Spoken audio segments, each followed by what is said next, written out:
And then you had the murder of Kennedy and his brother. That also causes permanent change in the direction of society, a permanent change downward. And so a sense of cohesion, a sense of comradeship and so forth, that sort of thing, that there's a continuity, and the individual, rather than being a phenomenon which has a beginning and end, is a part of a process which goes on indefinitely. And the objective is to go through a century, which is essentially 4 generations nowadays, or what has been recently until things got worse more recently. And therefore you have a sense of mankind that each succession in the generation process is carrying forth development of mankind. And therefore there's a common mission, and the birth and death of the individual in the process is of a secondary significance. The primary significance is the immortality of the succession when the function of progress is there. And therefore, it's a change now to the I'm an individual, I do my thing, and they do it too much. But, right? But that's where the process, we've lost the sense, because of this kind of thing, we've lost the sense which is the basis of classical musical composition. And that is that there's a continuity. And you see this in the attempts to performers by great conductors and musicians. They're doing the same thing, but they're not. They're progressing. They're constantly progressing, discovering a new aspect of something they didn't see before. So there's a continuity. You have it like the composers, the histories of composers, the progress defined by the history of the great classical composers. So and this spanned a century or two. So the idea of a multi-century process of development of the human species as an immortal species composed of mortal individuals. Well, also in terms of broken continuities, I mean, what we're emphasizing now with what Andrew Jackson did to the continuity of the mission of the American Republic, not only did he break the commitment to the original idea of the founders, but also the idea of a sense of a unified nation, a nation as a unity, was broken. And he began through party, sectionalism, factionation, to separate the sense of common shared mission into all of these individual parts, leading eventually to the Civil War. Well, this is called bestialization. Right. Because instead of saying a continuity of humanity, and humanity as being a mission of self-development of mankind, you now say, well, anything goes. It's popular opinion that decides everything. And therefore, any rumpus room can be a government. And what you have is all these guys voting, as citizens supposedly, voting for election of office. And they say that the one that got the most votes is the one who should rule. Well, that's nonsense. Because there has to be a standard, which is a higher standard of principle, which tells you who is a faker and who is not, and whose ideas are fake and who are not. Right. But the point is now they say, no, there is no such thing. There is no such order. Everybody can make up their own mind. And therefore, since there is no principle except what everybody chooses to make their mind at that time, with no criteria whatsoever. And therefore, that was the use of popular opinion, which the British had learned how to use. It's like the Roman Empire, the same thing. Roman Empire, Colosseum, up, down. What's the reason? None. No reason. Motives? Yes. Reason? No. And that's what's happened to us. And that's what we're seeing with this right now. We're seeing absolute unreason. No reason whatsoever. That's him. That's our Andrew Jackson. No, there is no reason for Jackson's existence.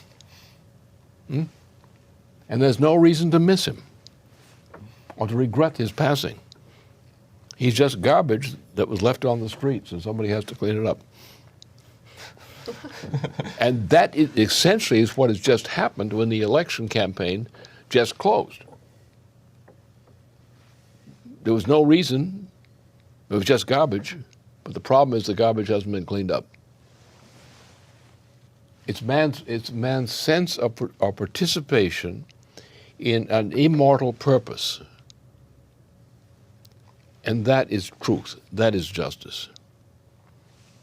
And when you have no justice but just idle opinion, the idle opinion of an insane mob, and that's what we've lost.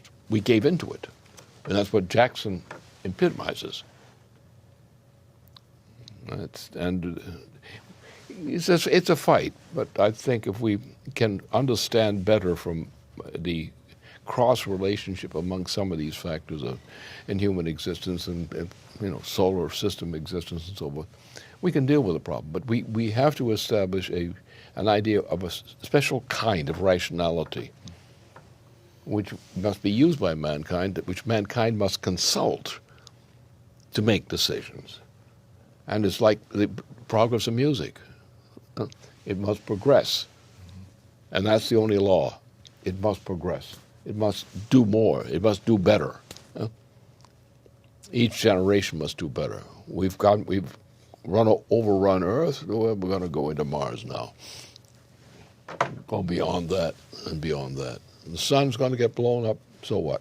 We'll be gone by that time. We'll be living someplace else. It's fun. But that's the whole point. There is no accepted morally competent criteria for human behavior in this society now. All the voters are insane.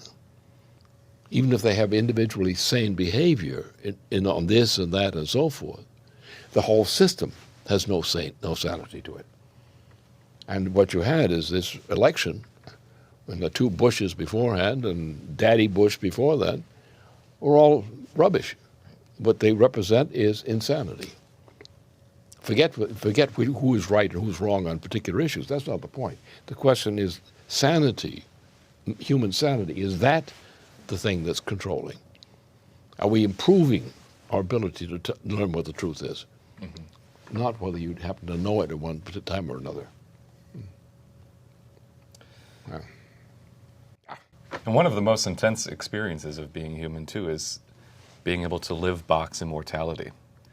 You imagine Mozart there, inside Bach's mind, rediscovering this and incorporating it into himself. I think he was there. Yeah. I think the evidence is pretty clear. Yes. Now, the problem is to get people to understand themselves not from this ego trip, kind of thing, but look inside themselves in terms of successive generations of mankind, and mankind defined by a mission, a human mission, from generation to generation. And that's what's lacking. There is no real morality. People say I have a code, and they call it morality, but the code doesn't function. Look what they vote for. It means the code is not functioning.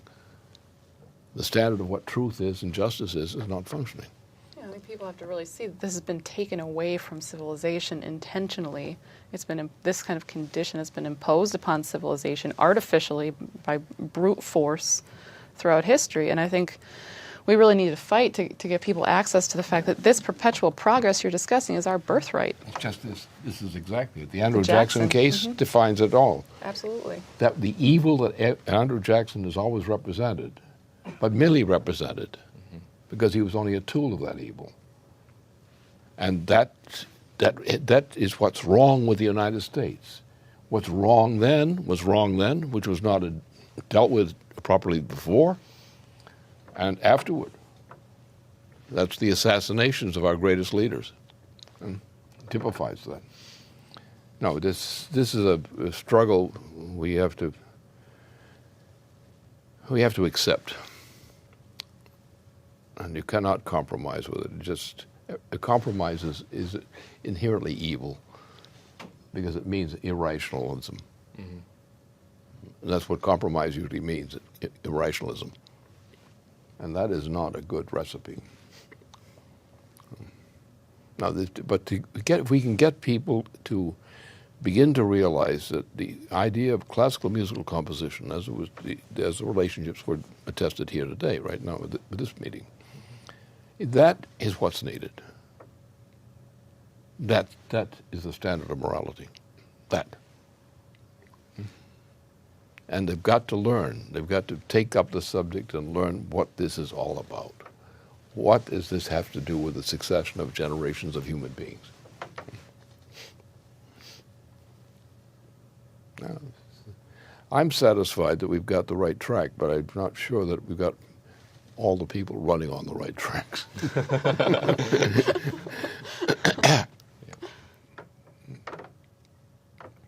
It's a beautiful subject.